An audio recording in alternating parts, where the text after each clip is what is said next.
So here is a question paper analysis of 28th June morning shift, question number 6 to question number 10 in research methodology. So research methodology related questions, research methodology. So when it comes to research methodology, it's important for us to know that the various types of research. The question number 6 here is based on the types of research only. In which type of research? Researcher observes the subjects by being a part of the group. ಯಾವ research ಟೈಪ್ನಲ್ಲಿ ಒಬ್ಬ ರಿಸರ್ಚರು ತನ್ನಂತಾನು ಆ ಒಂದು ಗ್ರೂಪಿನ ಅಂದರೆ observe ಅಂದರೆ ಅಲ್ಲಿ participants ಇರ್ತಾರಲ್ಲ ಆ ಗ್ರೂಪಲ್ಲಿ ತನ್ನಂತಾನು ಇನ್ವಾಲ್ವ್ ಮಾಡ್ಕೊಳ್ತಾನೆ ಅನ್ನುವಂತಹ ಪ್ರಶ್ನೆ ಇಲ್ಲಿ ಕೇಳಿದ್ದಾರೆ. ಸೊ ಇಲ್ಲಿ ನಮಗೆ ಪ್ರತಿಯೊಂದು ಟೈಪ್ಸ್ ಆಫ್ ರಿಸರ್ಚ್ನ ಬಗ್ಗೆ ಗೊತ್ತಿರಬೇಕು. ಆ್ಯಕ್ಷನ್ ರಿಸರ್ಚ್ ಅಂದರೆ ಏನು? ಆ್ಯಕ್ಷನ್ ರಿಸರ್ಚ್ ಅಂದರೆ it is done to solve a immediate problem ಅಂತ ಹೇಳ್ತೀವಿ. ಇಮಿಡಿಯೇಟ್ ಪ್ರಾಬ್ಲಮನ್ನು ಸಾಲ್ವ್ ಮಾಡೋದಕ್ಕೋಸ್ಕರ ನಾವು ಮಾಡುವಂಥದ್ದು, especially in the education, management, work place related ಆಗಿರುವಂಥದ್ದನ್ನು ನಾವು ಸಾಲ್ವ್ ಮಾಡುವಂಥದ್ದು ಪ್ರಯತ್ನ ಪಟ್ಟಾಗ ಅದನ್ನು ನಾವು ಅದಕ್ಕೋಸ್ಕರ ರಿಸರ್ಚ್ ಮಾಡಿದಾಗ ನಾವು ಆ್ಯಕ್ಷನ್ ರಿಸರ್ಚ್ ಅಂತ ಹೇಳ್ತೀವಿ. ಸೊ ಇಲ್ಲಿ ಎಥ್ನೋಗ್ರಾಫಿಕ್ ರಿಸರ್ಚ್ ಅಂತ ಬಂದಾಗ ದಿಸ್ ಈಸ್ ಕ್ವಾಲಿಟೇಟಿವ್ ರಿಸರ್ಚ್ ಆಗುತ್ತೆ. ಮೋಸ್ಟ್ಲಿ ಸೋಷಿಯಾಲಜಿ, ಆಂಥ್ರೋಪಾಲಜಿ, ಕಲ್ಚರಲ್ ಸ್ಟಡೀಸಲ್ಲಿ ಯೂಸ್ ಮಾಡ್ತಾರೆ. ಇಲ್ಲಿ ಏನಾಗುತ್ತೆ ಅಂದರೆ ರಿಸರ್ಚರ್ ತನ್ನಂತಾನು ಅಳವಡಿಸ್ಕೊಳ್ತಾನೆ ವಿತಿನ್ ಅ ಕಮ್ಯುನಿಟಿನಲ್ಲಿ ಅಳವಡಿಸ್ಕೊಂಡು ಆ ಪಾರ್ಟಿಸಿಪೆಂಟ್ಸನ್ನ ಡೈಲಿ ಲೈಫನ್ನು ಅಬ್ಸರ್ವ್ ಮಾಡ್ತಾನೆ. ಅವರ ಬಿಹೇವಿಯರು, ಲ್ಯಾಂಗ್ವೇಜು, ಟ್ರೆಡಿಷನ್ಸು, ಪ್ರಾಕ್ಟೀಸಸ್ನೆಲ್ಲ ಅಬ್ಸರ್ವ್ ಮಾಡ್ತಾನೆ. ಸೊ ಅದಕ್ಕೋಸ್ಕರ ಇದನ್ನು ನಾವು ಎಥ್ನೋಗ್ರಾಫಿಕ್ ರಿಸರ್ಚ್ ಅಂತ ಹೇಳ್ತೀವಿ. ಇಲ್ಲಿ ಕ್ವೆಶನ್ ಏನು ಅಂದರೆ, in which type of researcher observes the subjects by being a part of the group. Answer is ethnographic research. ತನ್ನಂತಾನು ಅವರ ಗ್ರೂಪ್ನ ಪಾರ್ಟ್ ಆಗಿ ಮಾಡಿಕೊಂಡು ಅಲ್ಲಿ ಅವನು ಕೆಲಸನ ರಿಸರ್ಚನ್ನು ಮಾಡ್ತಾನೆ. ನೆಕ್ಸ್ಟ್ ಡಿಸ್ಕ್ರಿಪ್ಟಿವ್ ಸರ್ವೆ ಅಂದರೆ ಏನು? ಡಿಸ್ಕ್ರಿಪ್ಟಿವ್ ರಿಸರ್ಚ್ ಅಂದರೆ ನಮಗೆ ಗೊತ್ತು, data collection from a group of people using questionnaire, interviews, surveys, something like that. So here the researcher does not interact as a member of the group, but he is just collecting the data from the respondents ಅಷ್ಟೇ. So ಇಲ್ಲಿ data collect ಮಾಡ್ತಾ ಇದ್ದಾನೆ ರೆಸ್ಪಾಂಡೆಂಟ್ಸಿಂದ, ಆದರೆ ತನ್ನಂತಾನು ಅವರಲ್ಲಿ ಒಬ್ಬ ಅಂತ ಮಾಡಿಕೊಂಡು ಡೇಟಾನ collect ಮಾಡುವಂಥ ಪ್ರಯತ್ನ ಮಾಡ್ತಾ ಇಲ್ಲ. ನೆಕ್ಸ್ಟ್ ಎಕ್ಸ್ಪೆರಿಮೆಂಟಲ್ ರಿಸರ್ಚ್ ಅಂದರೆ ಏನು? ಸೊ ಎಕ್ಸ್ಪೆರಿಮೆಂಟಲ್ ರಿಸರ್ಚ್ ಅಂದರೆ ಇದು ಗೊತ್ತಿದೆ ನಿಮಗೆ, ಯೂಶಲಿ ಕ್ವೆಶನ್ ಕೇಳ್ತಾರೆ. ವೇರಿಯೇಬಲ್ಸನ್ನು ಟೆಸ್ಟ್ ಮಾಡುವಂಥದ್ದು by manipulating one variable. Okay, manipulating independent variable. ಯಾವ ವೇರಿಯೇಬಲ್ನ ಮ್ಯಾನಿಪ್ಯುಲೇಟ್ ಮಾಡ್ತಾರೆ ಅಂತಲೂ ಕ್ವಶನ್ ಕೇಳ್ಬೋದು. ಇಂಡಿಪೆಂಡೆಂಟ್ ವೇರಿಯೇಬಲ್ನ ಮ್ಯಾನಿಪ್ಯುಲೇಟ್ ಮಾಡ್ತಾರೆ. ಸೊ ಅದನ್ನು ಮ್ಯಾನಿಪ್ಯುಲೇಟ್ ಮಾಡಿ ಅದರ ಪರಿಣಾಮ ಡಿಪೆಂಡೆಂಟ್ ಮೇಲೆ ವೇರಿಯೇಬಲ್ ಮೇಲೆ ಯಾವ ರೀತಿ ಬೀರುತ್ತೆ ಅಂತ ಚೆಕ್ ಮಾಡುವಂತಹ ಕೆಲಸನ ಮಾಡ್ತಾರೆ. So this research involves testing variables in a controlled environment like labs, controlled classroom, setups, etcetera. So here the researcher controls the experiments but does not join the group as a member. So this is the answer for this question number 6. So next question number 7. Question number 7 here, arrange the following steps of a research in order of their occurrence. So we should know the various steps of the research, deriving findings, interpretation of the result, formulation of the hypothesis, defining research problem, measuring the dependent variables. So here very first step is that defining the research problem. So here first option is defining the research problem. Next we need to formulate the hypothesis, that is C, hypothesis formulation ಅಂತ ಬರೀತೀನಿ ನಾನಿಲ್ಲಿ. hypothesis formulation or formulation of hypothesis.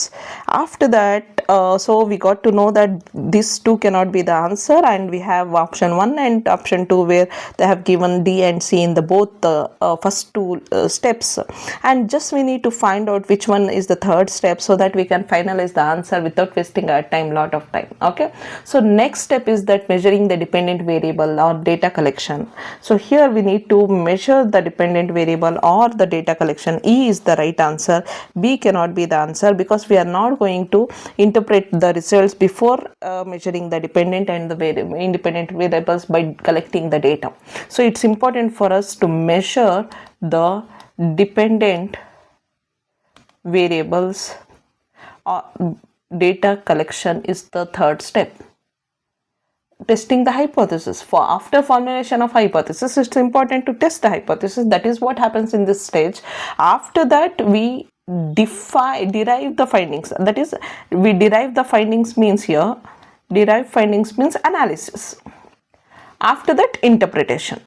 Okay, so interpretations and conclusion is at the last. So here answer is 1. Okay, next question number 8. Which are the conditions for using parametric test for data analysis? So here they have asked a question from parametric test, and the next question is based on a non-parametric test. So we should be knowing the tests, parametric and non-parametric test. So here parametric test, n is more than 30. Parametric test alli we should know that what comes when we are testing. What is this parametric and non-parametric tests? If you are if a person who is studying this for the first time, you should know when we are in analyzing hypothesis. Okay, when we are testing this, okay, we have to use some test, that is parametric and non-parametric test anta helತೀವಿ ನಾವು. Parametric and non-parametric test. Parametric test is where we use some parameters like mean, median, mode, like that. Non-parametric test is we don't need such parameters and we just directly calculate and find the solution for that using some techniques. So here parametric test anta bandaga we should know that t-test, ANOVA, correlation ಆ ರೀತಿ t-test, ANOVA ಅಂದರೆ analysis of variance, Pearson correlation. Let me search a few more tests for you so that you should have clear knowledge in the examination.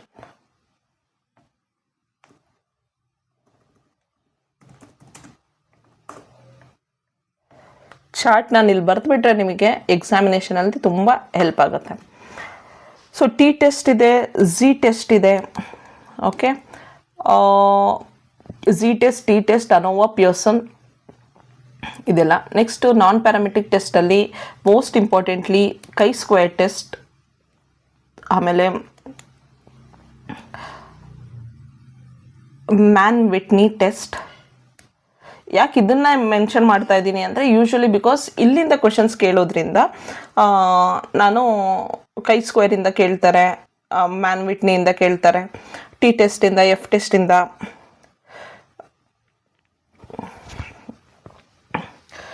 Okay, Z ಟೆಸ್ಟಿಂದ, Pearson correlation, ಇಲ್ಲಿಂದ ಎಲ್ಲ questions ಕೇಳೋದ್ರಿಂದ ನಮಗೆ answer ಕ್ಲಿಯರಾಗಿ ಗೊತ್ತಿರಬೇಕು. Okay, so here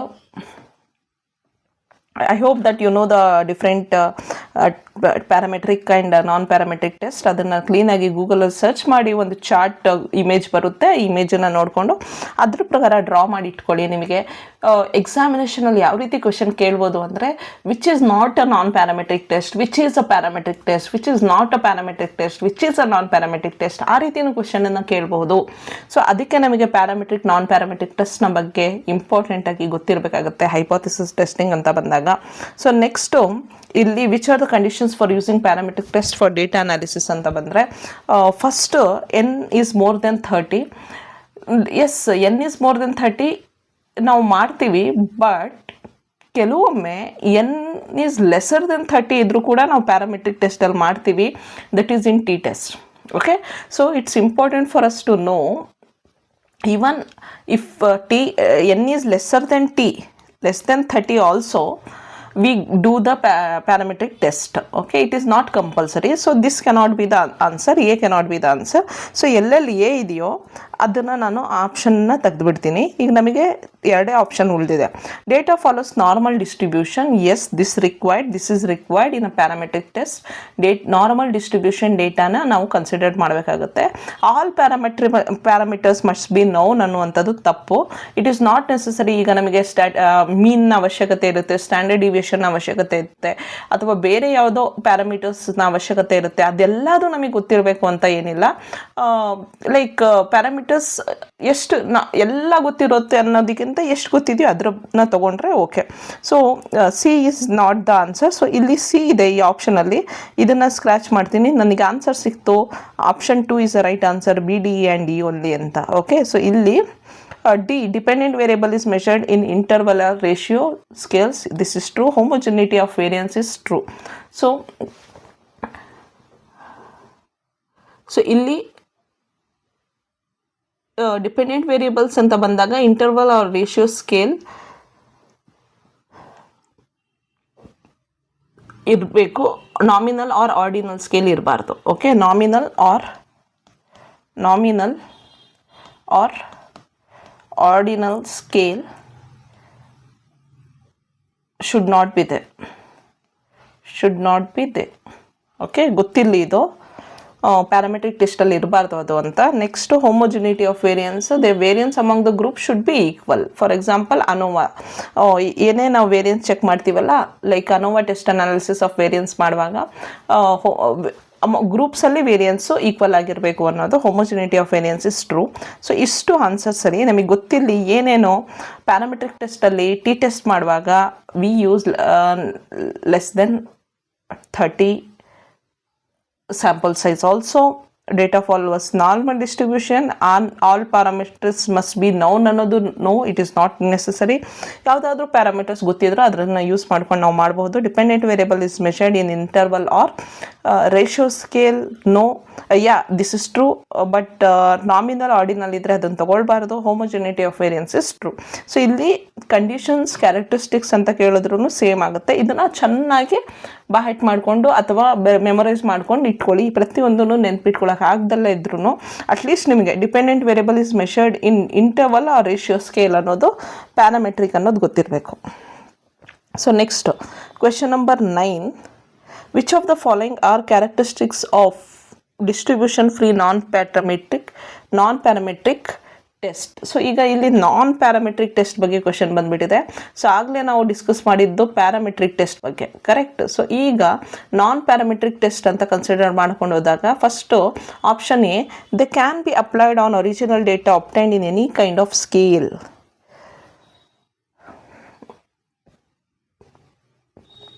This is a right statement. Non-parametric test can be applied on nominal, ordinal, interval, ratio ಎಲ್ಲ ರೀತಿ ಸ್ಕೇಲ್ಸ್ಗಳಲ್ಲೂ ನಾವು ಇದನ್ನು ಅಪ್ಲೈ ಮಾಡಬಹುದು. ಸೊ ಆಗಲೇ ನಾವು ಮಾತಾಡಿದಾಗ ಅಲ್ಲಿ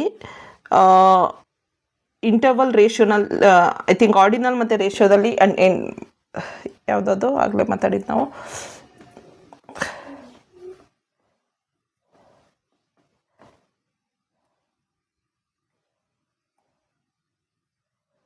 ಇಂಟರ್ವಲ್ ಮತ್ತು ರೇಷಿಯೋ ಸ್ಕೇಲಲ್ಲಿ ಅಳವಡಿಸಬಹುದಿತ್ತು. ಆದರೆ ಆರ್ಡಿನಲ್ ಮತ್ತು ನಾಮಿನಲಲ್ಲಿ ಇದೆರಡರಲ್ಲಿ ಎರಡು ರೀತಿ ಡೇಟಾದಲ್ಲಿ ಅಳವಡಿಸೋದಕ್ಕೆ ಆಗ್ತಾ ಇರಲಿಲ್ಲ parametric test. But non parametric test ಅಂತ ಬಂದಾಗ ಎಲ್ಲ ರೀತಿ all 4 types, nominal, ordinal, interval, ratio ಎಲ್ಲ ರೀತಿಯಾದಂತಹ ಡೇಟಕ್ಕೂ ಕೂಡ ನಾವು ನಾನ್ ಪ್ಯಾರಾಮೆಟ್ರಿಕ್ ಟೆಸ್ಟನ್ನು ಅಳವಡಿಸ್ಕೊಳ್ಬಹುದು.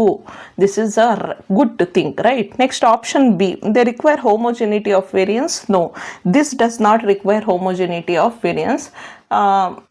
ಪ್ಯಾರಾಮೆಟ್ರಿಕ್ ಟೆಸ್ಟಿಗೆ ಹೋಮೋಜಿನಿಟಿ ಆಫ್ ವೇರಿಯನ್ಸ್ನ ಅವಶ್ಯಕತೆ ಇದೆ, ನಾನ್ ಪ್ಯಾರಾಮೆಟ್ರಿಕ್ ಟೆಸ್ಟಿಗೆ ಹೋಮೋಜಿನಿಟಿ ಆಫ್ ವೇರಿಯನ್ಸ್ನ ಅವಶ್ಯಕತೆ ಇಲ್ಲ.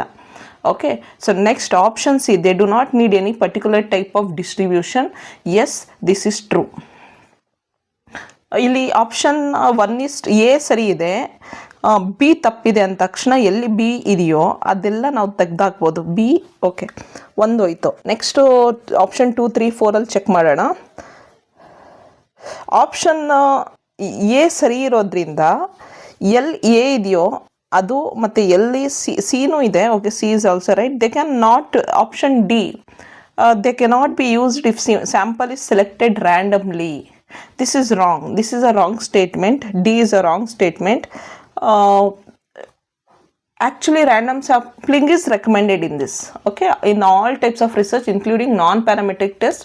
So random sampling is best kind of sampling where you are giving a importance to all type of importance to each and every participant there. So that is why random sampling, whether it is parametric or non-parametrics, that is suitable for all kind of research. Okay, they are quicker and easier than parametric test. Generally this is true because it is simple to apply, it requires fewer assumption and often quicker in analysis also. So non-parametric tests are easier, that's why chi-square is a most famous non-parametric test. So remember that. So ಇಲ್ಲಿ ನಮಗೆ D is a wrong thing, so ಎಲ್ಲಿ D ಇದೆಯೋ ಅದು answer ತಪ್ಪಾಗುತ್ತೆ. ಆಮೇಲೆ ನಮಗೆ ಗೊತ್ತಿದೆ C and E is a right answer, A is also right answer. So ಈಗ ನಾವು ಈ ಎರಡರಲ್ಲಿ ತಗೊಳ್ಬೋದು. ಎ ಸಿ ಆ್ಯಂಡ್ ಇ ಅಂತ ಕೊಡಬೇಕಾಗಿತ್ತು ಅವರು, but C and E can be answer and A and E can be also answer. Okay, so ಇಷ್ಟು ನಮಗೆ ಗೊತ್ತಿರಲಿ ಆನ್ಸರ್ಸು. ಏನೇನು ಬರಬೇಕಾಗಿತ್ತು, ಎ ಸಿ ಇ ಅಂತ ಕೊಡಬೇಕಾಗಿತ್ತು. I would like to select E, C and E. Okay okay, next question number 10. Match the following ಕೊಟ್ಟಿದ್ದಾರೆ. So match the ಫಾಲೋಯಿಂಗಲ್ಲಿ study list 1 list 2 types of ರಿಸರ್ಚಲ್ಲೇ ಮತ್ತೆ ಕ್ವಶನ್ ಕೇಳಿದ್ದಾರೆ. ಟೈಪ್ಸ್ ಆಫ್ ರಿಸರ್ಚಲ್ಲಿ study of life style of Indian people between 1900 to 1947. ಈ ಕಡೆ ethnographic, descriptive, historical, experimental research. Testing significance of difference between job satisfaction of government and non-government employees. Study of effectiveness of exercise and mental health of policemen. Study of nomadic people's perception regarding their life in real situation. So ನೋಡಿ, ಇದು ಹಳೆಯ ಡೇಟಾನ ತೊಗೊಂಡು ನಾವು study of life style of Indian people between 1900 to 1947 ಅಂತ ಬಂದಾಗ ಹಳೆ data use ಮಾಡ್ತಾ ಇರೋದ್ರಿಂದ ಅದಕ್ಕೆ historical research third one, option 3. So ಇಲ್ಲಿ ಅಬ್ಸರ್ವ್ ನಾವು ಮಾಡಿದ್ರೆ ಎಗೆ ಆಪ್ಷನ್ಸ್ ಇಲ್ಲ, ಆನ್ಸರ್ಸ್ ಏನು ಕೊಟ್ಟಿದ್ದಾರೆ ಅದನ್ನು ಅಬ್ಸರ್ವ್ ಮಾಡೋಣ. ಎಗೆ 3 ಅಂತ ನಾವು ಕನ್ಸಿಡರ್ ಮಾಡಿಕೊಂಡ್ರೆ ಎಗೆ 2 ಇರೋದು ಮತ್ತು ಎಗೆ 4 ಇರೋದು answer cannot be true, right? ಇದೆರಡು ಹೋಯ್ತು. ಈಗ ನಮ್ಮ ಹತ್ರ ಉಳಿದಿರುವಂಥ ಆನ್ಸರ್ಸ್ನ ನೋಡೋಣ. B, testing significance of difference between job satisfaction of government and non government employees ಅಂತ ಬಂದಾಗ, ಸೊ ಇದನ್ನು ನಾವು ಕಂಪ್ಯಾರಿಸನ್ ಮಾಡಿ 2 ಡೇಟಾಸ್ನ ಗೌರ್ಮೆಂಟು ನಾನ್ ಗೌರ್ಮೆಂಟು ಅಂತ ಕಲೆಕ್ಟ್ ಮಾಡಬೇಕು, ಡೇಟಾನ ಅದನ್ನು ಅನಾಲಿಸಿಸ್ ಮಾಡಬೇಕು, ಕರೆಂಟ್ಲಿ ಸಿಚುವೇಶನ್ ಏನಾಗ್ತಾ ಇದೆ ಅದನ್ನು ಡಿಸ್ಕ್ರೈಬ್ ಮಾಡಬೇಕು, ಕಂಪೇರ್ ಮಾಡಬೇಕು. ಸೊ ಅದಕ್ಕೆ ಇದನ್ನು ಡಿಸ್ಕ್ರಿಪ್ಟಿವ್ ರಿಸರ್ಚ್ ಅಂತ ನಾವು ಹೇಳ್ತೀವಿ. B is 2. So B is 2 ಅಂದರೆ ಇದು 4th one cannot be the answer. So ನನಗೆ ಆನ್ಸರ್ ಆಲ್ರೆಡಿ ಸಿಕ್ಕಿದೆ, ಆದರೂ ನಾನು ಏನು ಮಾಡ್ತೀನಿ, 3rd ಆಪ್ಷನ್ 4th ಆಪ್ಷನನ್ನು ಚೆಕ್ ಮಾಡ್ಕೊಂಡು ಒಂದ್ಸಲಿ ಚೆಕ್ ಮಾಡ್ಕೊಂಡ್ತೀನಿ. Study of effectiveness of exercise on mental health of police man. ಈಗ ಇಲ್ಲಿ ಏನಾಗ್ತಾ ಇದೆ ಅಂದರೆ we are just trying to see the effectiveness ಅಂದರೆ we want to see the cause and effect. ಅದನ್ನು ಕಾಸ್ ಆ್ಯಂಡ್ ಎಫೆಕ್ಟ್ ಮಾಡುವಂಥದ್ದು experimental ರಿಸರ್ಚಲ್ಲಿ with variable, dependent variable ಮತ್ತು ಇಂಡಿಪೆಂಡೆಂಟ್ ವೇರಿಯಬಲ್ನ ತೊಗೊಂಡು we do check that. So ಇಲ್ಲಿ ಆಪ್ಷನ್ ಸಿಗೆ 4th is the answer and option ಡಿಗೆ 2 is an answer. That is where study of nomadic peoples perception regarding the life in real situation ಅಂತ ಪದ use ಮಾಡಿದ ತಕ್ಷಣ ಅದು ಎಥ್ನೋಗ್ರಾಫಿಕ್ ರಿಸರ್ಚ್ ಆಗಿಬಿಡುತ್ತೆ. So ಇಷ್ಟು research methodology related questions. Thank you so much.